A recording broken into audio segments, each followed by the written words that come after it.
I'm Julie Saunders. I'm Jan Wilson. Julie and I both have experience as school librarians, and we've worked together as district library leaders. In each episode, we'll dive into our profession with interviews and meaningful content to inspire you. We're not experts, But we're pretty close. The ideas and opinions shared by any host, guest, or listener are their own and do not represent those of any respective school district. Welcome to Library Exchange.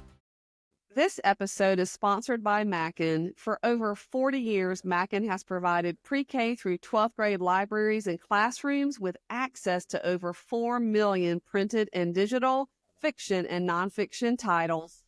The 24-time multi-award-winning digital content management system Mackin Via, along with divisions Mackin Library, Mackin Classroom, Mackin Maker, Mackin Learning, and the brand new whole school resource management system Mackin Vision, help to create a truly unique and robust educational resource company that schools and educators have relied on year after year. For more information, visit mackin.com today. It's time to record another episode, Julie. Are you ready? Yes, I'm good to go. Well, do you know what I would say if you said that you weren't ready? Probably let's move along anyway. I'm not really sure. No, I would say, welcome to Library Exchange. I'm your host, solo, Jan Wilson. Well, I think it's time for our guest introduction. Today, we are joined by school librarian Amy Drake, a former high school English teacher in Iowa. For 9 years, she managed 3 different school libraries simultaneously. This year, she's a K-7 teacher librarian, dividing her week between 2 schools, a K-5 elementary school and a middle school with grades 6 and 7. Listeners, if you're trying to put a face with a name, you may be more familiar with her on social media as the Snarky Librarian. She shares her insights and knowledge as well as advocating for readers and reading. So welcome to Library Exchange, Amy. Thank you so much for having me. This is such a treat. Let's start by describing your district, the number of schools and enrollment. Any details you'd like to share about your school? Yeah. So our district is it's pretty large. It's considered large for Iowa. We have 8 elementary buildings and 3 secondary buildings. Our secondary levels are from 6th grade to 12th grade. And we are in the 2 buildings that I am in. My elementary is almost 600, and my middle school, which is a 6-7 building, is 1,100. Wow, that's quite large for just 2 grade levels. Yeah, we're busy. So, Amy, one clarifying question. So when you say buildings and that your secondary schools are grades 6 through 12, does that mean there's a middle school area and a high school area? Yeah, so we have a middle school campus. That's our 6-7 building. It's actually brand new this year. We just opened in the fall. And then we have a junior high, which houses the 8th and 9th grade.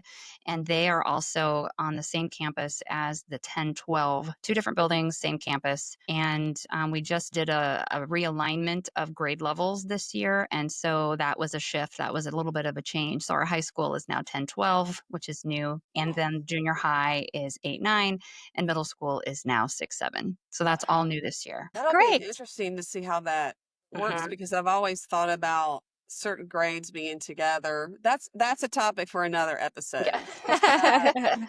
So splitting time between schools, it may not be unique to you or to some of our listeners, but for us in the metro Atlanta area, this is definitely not common practice. How do you manage the different needs of an elementary and a middle school library? Well, it took me a long time to figure that out because I was a secondary trained person. And so coming down to the elementary, I had to learn a lot, and I had to learn it very fast. And it was a really just trial by fire. They taught me pretty much what I needed to do. It really isn't honestly that difficult in regards to the age ranges. I pretty much am pretty consistent in the way that I teach the kindergarten as I am the 6th graders. I mean, everyone kind of has the same behaviors. My expectations are pretty much the same. But the challenging part for me was figuring out how to maintain a collection in an elementary because I was not an elementary person. That was really hard. That was really eye-opening. I had to do a lot of work to get myself prepared for developing a collection for patrons I did not know or understand. And the reading, just the interest alone, it was a challenge because I did not know a lot. I had to learn it very fast. So it really was just kind of getting thrown into it and figure it out as I go. So it So sounds like there was a few challenges with that adjustment of doing both school levels. How about some benefits to having both levels? probably my most favorite benefit is the fact that I get to teach the same students for 8 years. So it is such a treat to be able to have them from kindergarten all the way through 7th grade. And for a lot of these students, especially some of them maybe who don't use their public library, I am the only librarian that they have, and I take that role very, very seriously. Amy, so speaking of the two levels, how is your time divided each week? So I'm consistently by day. So 3 days a week, I'm in my middle school, and 2 days a week, I am in my elementary. My middle school schedule is really flexible. I work with my teachers and I plan my own schedule. And I figure that out kind of, week to week, unit by unit, sometimes day by day. It just kind of depends. My elementary is a fixed schedule. And so I have classes on a rotating basis and they come to me as their special. I see them once every 2 weeks. And so it's kind of nice to have the flexible schedule a few days a week and then a fixed schedule. So I kind of get the best of both worlds. It's really great. Awesome. So you have the fixed schedule with elementary, but I believe you'd mentioned something about library helpers in the fifth grade. Yes. How does that help you since you have a fixed schedule? How does that help you manage your library, but also help students become leaders in the library? Yeah, building independence in the library is so important to me. And it's something that I start right away in kindergarten. A benefit of having students from kindergarten until they're in 5th grade is they know the way I do things, they know the way the library works. And so by the time that they are in 4th and 5th grade, they are really eager to be library helpers. They really, really want to be helpers, they want to help. And then they have that ownership in the library, which builds that independence even further. They take it very seriously and very personally once they start, really participating in what I order and where books are put and how can we create some really fun displays. Like when they get to have a say in that, they get really excited about it and they also want to promote those things. And they also don't necessarily like it if someone messes up their shelves that they are in charge of, so they're very helpful in that. And they also help me with my kindergarten classes. They love they love to come in and help me. They will skip recess. They will skip their recess to come in because kindergarten's scheduled during the 5th grade recess time. They will check the books out for them, as especially at the beginning of the year, as kindergarten is just figuring out how to do that. They help them find books on the shelf. It is such a help to have 3 or 4 students in when you have that class of kindergarten, because one person managing kindergarten by themselves in a library is tough. So it's a Yes, it huge is. help. Yes. And they have to know their stuff to be able to help the kindergarten. It really kind of puts them in that teaching position. And once you teach something, you really know it. And so that gives them a chance to do that. Oh, I And love that. they have such ownership, and I can't imagine as a kindergartner or a younger student how cool it would be for another student to be like, they don't know the term reader's advisory, but that's exactly what they're doing.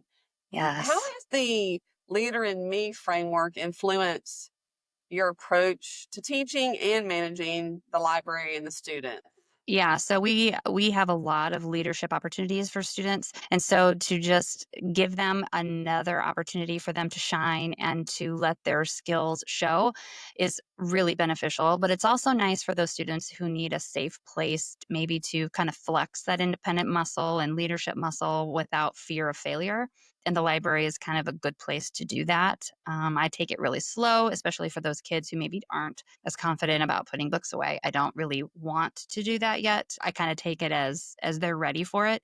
And the leader in me really does help us kind of have a common language with them, and we can focus on certain steps, and whatever our focus is on that week in the school, I can apply that to what we're doing in the library. It's that just goes hand in hand with what we do every day in the library anyway. So that's a school-wide framework? Yes, we follow it district wide. So we start from kindergarten and we are just now getting into our secondary buildings. And it is just a common language and district. The district is really putting a lot of effort into all of us learning the framework. And it's kind of it's a pretty lengthy process, but it's in really manageable bite size steps. And it just makes sense. It really does make sense. I mean, these are things a lot of people are doing anyway. You know, people have classroom jobs for their students in elementary. Even in the secondary, you'll find teachers who have classroom jobs for their kids. And so this really goes along with what we do. It just gives us that common language, and we are purposefully and intentionally giving students leadership opportunities so things are more student centered. So, you mentioned the importance of bookshelf dividers and signage in a recent DEMCO webinar. How do those tools or other strategies help your students become more independent in your library? Well, and that is one of the things I definitely had to learn for myself because, you know, surprisingly, they don't teach you that stuff in library school. They don't teach you how to use a library in library school. You're just kind of thrown into it. And every library really is organized in its own unique, special way so that it serves its patrons in the most effective way. And so it has been a trial and error trying to find, you know, how the patrons use the library and what signage would really help them. You really kind of have to know who they are and what kind of readers they are and what they enjoy. And, you know, if they are gangbusters about a certain kind of book, then it makes sense to make the signage clear for those books. It makes sense to have certain books, you know, maybe in tubs at the elementary because those are the books that the kids are going to go for. And it makes it a whole lot easier for shelving. And it doesn't take near as much time as the librarian and my clerk. We can shelve really quick. But then it also gives them that opportunity to find things on their own. And once they know, oh, here's the cat section, here's the dog section, here are the horses, they know where it is and they don't necessarily need me to hold their hand every single time. And it is a hard skill to learn how to find books in the library. That's a hard thing to learn. But I start right away in first grade teaching the skills for at least identifying fiction and nonfiction and biography and all of those things. That helps a little bit. And then you just slowly add those skills on so that by the time that they leave elementary, they can get to the middle school and they have some information. Because in our district, once that we get to middle school, boom, we switch to a genrefied library, 612. And that is a whole nother animal to then teach. I So mean, this is why we often tell our new school librarians to kind of just be a sponge your first year or so when they want to come in and make changes and put up signs is learn what your students' interests are, which I think probably guided your signage. And the other thing I wanted to comment on when you talk about going into whether it's elementary or middle, you do a lot to build a love of reading among your students. And we've read a lot about how you feel choice is a strong thing in this process. Can you elaborate on that? I have very strong opinions about student choice. And even as a classroom teacher, that was something that was really important to me. I wanted students to be able to be in control of what they were reading because students convince themselves they don't like reading. And they like it a little better if they can choose and if it's not pushed upon them. But I also am an advocate for a student to not only choose what they want to read, but how long it takes them to read it and when they read it. And I don't put any parameters on what my students can check out in the elementary other than kindergarten. I'm pretty careful with kindergarten just because it's hard to manage because they have a hard time understanding how a library works. It takes a little bit of practice. But once we get into first grade, you can pick whatever you want in this library. You have the power of choice. And yeah, you're going to have the student who is not necessarily going to be able to read the Harry Potter book, but that is none of my concern. As soon as they check that book out and it leaves the library, that becomes the student's, you know, maybe they're taking it home and grandma's going to read it to them, or maybe they are just going to search through it and look for sight words. And maybe that student will also just be like, you know what? I just wanted to be able to check out this big book and I wanted to Yeah. just carry it around because I want to look like that one fourth grader who is like my hero and pushes me on the swings every day, you know? And that just gives them so much power. It empowers them to then, you know what, maybe next time I'll choose something I really can read instead of Harry Potter, but that's their choice. That's them coming to that decision. There are some, you know, I'm still kind of fighting that stigma against graphic novels. Still have some teachers and parents who don't necessarily like it that students only read graphic novels, so that's still a battle we're fighting. Um, They're still reading. they're still reading, yes, and I don't care what you read, just read. And I even give the students the opportunity to say, I'm not reading anything right now. That is also a part of choice. Do I have to check out a book? No, you don't. You don't have to check out a book. And that is their choice too. And I leave that completely up to them. I am not in that equation. I'm the facilitator. If you want something, I'm going to help you find it.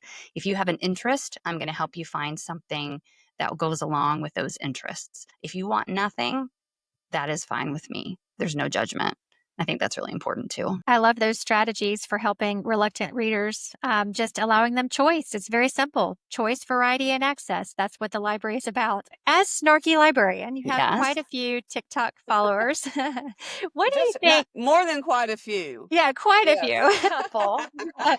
What do you think resonates with people about your TikTok videos? I think when I first started, there were not very many librarians on TikTok. There were several on Instagram but there just weren't very many on TikTok. And sometimes we tend to glorify things on social media, like all of the good parts, all of the good stuff, and we don't necessarily show our mistakes and the things that we are growing from and learning from. And I think that that is something I tend to share. Like, hey, guess what? My shelves are a disaster too sometimes. And hey, guess what? It gets on my nerves when I'm in a very loud environment all day and I just need a little bit of peace and quiet. I just think that I am able to share kind of the reality of it, the good, the bad, and everything that goes along with it.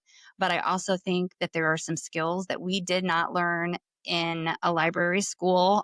The program does not prepare you for what you're actually doing in a school library, like repairing books. And I had to learn kind of on my own and figure it out. And those kinds of things resonate with people because they don't know how to do it.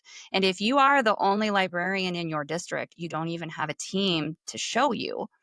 And I just having a resource available to give you an option. I get a lot of requests for book repair. I also get a lot of requests for, what can my second grader read? I have a second grader who doesn't really enjoy reading, but I need some ideas. I have a lot of requests for those kinds of things because people don't know. And librarians, you just don't have time. And I publish all of my lesson plans for people to grab. I know people enjoy that. I share ideas in lesson planning because that we don't have time, especially if you are in multiple buildings. So I think all of those things contribute to why people hit the follow button. Yeah, I mean, you're relatable and positive in your posts. And just like you mentioned earlier, with no judgment for students who say, I'm not reading anything, I think there's a unique unity in school libraries. There's no judgment when you need to ask a question. You used to do a just three things Hmm. on your social media, but I know you've been busy, but I think you're just three things. I like that theme. Yeah, a lot of people did like that. And I try to think of three things that are relatable to what is going on at the moment. And sometimes it's really hard because I think, gosh, how many different sets of three things can I come up with? And then sometimes they just come to me like, oh, I need to have that. We need that one. Like the weeding is coming up. We need just three things about weeding. You need that. And how to do inventory, all of those things. I think whatever we're kind of doing at that time, we need to have three things. You make a good point because there may not be other school librarians in close proximity to you, and not everyone has the benefit of support at a central office. So you're educating as well It's with great. those. So, Amy, I want to thank you for joining us today. I think my biggest takeaway is all the different ways that you're empowering students to become leaders and fostering a love of reading for all students. So Thank you. from today's discussion and your TikTok and Instagram videos, your dedication to creating an engaging library environment is very evident.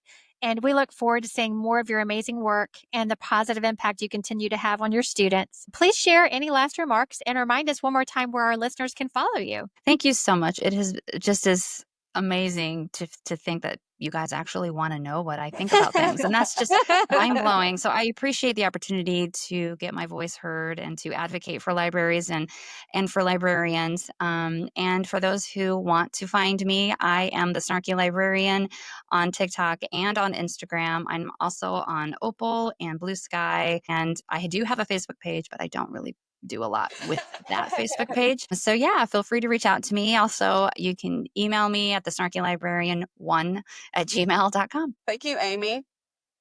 Thank you. What a delight it was to speak with Amy. We exchanged ideas. Now it's time for the recap. Let's switch it up, Julie. You go first. Oh, okay. So, my favorite part with talking with Amy is how she's able to maximize her time between two different locations and how she gets to teach the same students for 8 years. That sounds so rewarding to be able to be part of those students' lives for some of the most important and formative parts of their schooling. I made a note about that too because she sees them for 8 years, kindergarten through 7th grade. But then I thought, imagine if she wasn't positive and if she didn't care about student choice, that would really impact how those kids view the library. And then she gets to work across developmental stages from early readers who are just learning the alphabet to middle schoolers. She's not just managing books and resources. She's shaping how young people experience learning, curiosity, and literacy. Absolutely. And she also talked about building independence in the library starting in kindergarten. And those consistent ways in which she runs her library help students learn the processes. And by the time they're in 5th grade, they want to be her library helpers. Yeah. And she really promotes student ownership and all the tasks she assigns her 5th grade helpers. So I looked that up after we interviewed her, the Leader in Me framework, and it has core paradigms to help with student attitudes and behavior. So it's a little interesting that her district has adopted this model, but it is about giving them ownership and independence. And the fact that she has 3 or 4 5th grade students to help with the kindergartners, I thought that was great because I really think you can, whatever level you're at, find a way to have student leaders help you in your library and not just wipe down tables or push the chairs under, but to really give them an opportunity. Julie, when I was growing up, I had a few opportunities to be a leader, but it was more about getting to go outside and pound the erasers to get rid of the chalk. And do you remember that chalk holder that held like 4 or 5 pieces of chalk to help them draw straight lines? Oh, yeah. Sometimes my teacher let me put new pieces of chalk in that. So. Well, I got to be the AV helper who knew I'd be a future librarian, and where I got to weave that film or the movie film through the movie projector. And I thought that I was big stuff doing that. Skill set right there. Absolutely. The things you don't learn in library school. Yeah. That's true. Yeah. I also loved her passion when it came to student choice. We all know that choice, variety, and access are the key to encouraging a love of reading. And she really makes the point of how important it is for students to have flexibility in choice and the length of time it takes to finish a book. When she talked about that, I wrote down, learning doesn't happen through shame. She didn't make a comment or a critical comment to any of those students. And she talked about being patient, and because she came from a secondary position and she admitted she had to learn that elementary world. So she took her time and observed how the space was used, what type of books the students were asking for. And so it made me think of this tip. Trends can shift quickly, especially with books in series in our libraries. What's popular this year may not be in next year, and the importance of not locking into permanent signage or systems too early, So that's why I like how she described those tubs or bins that she used to put those popular titles in, because it's easier to access and easier to shelve. And next year when Lilo and Stitch isn't coming out in the movie theater, it could be something else. All great tips. I am not surprised at all that she has so many followers on TikTok. She's just so relatable. And I just really enjoyed our conversation with Amy during this episode. Yeah, her focus of her social media is she shares lessons, and she said that she really wants to give time back to librarians. So it was a great conversation. And Julie, I'm just going to remind everyone, Amy Drake, she is also known as the Snarky Librarian, and you can follow her on Instagram, TikTok, and Blue Sky. Make sure to visit our website at www.libraryexchangepodcast.com. You'll find episode notes and links. You can even submit your questions or inspiring stories that may be featured on the podcast. If you're looking for some swag for your library or book-loving friends, visit libraryexchange.etsy.com. That's a lot of URLs, so I'm glad you had to say all of that, Julie. Thanks for joining us. We can't wait to have you back for our next episode of Library Exchange.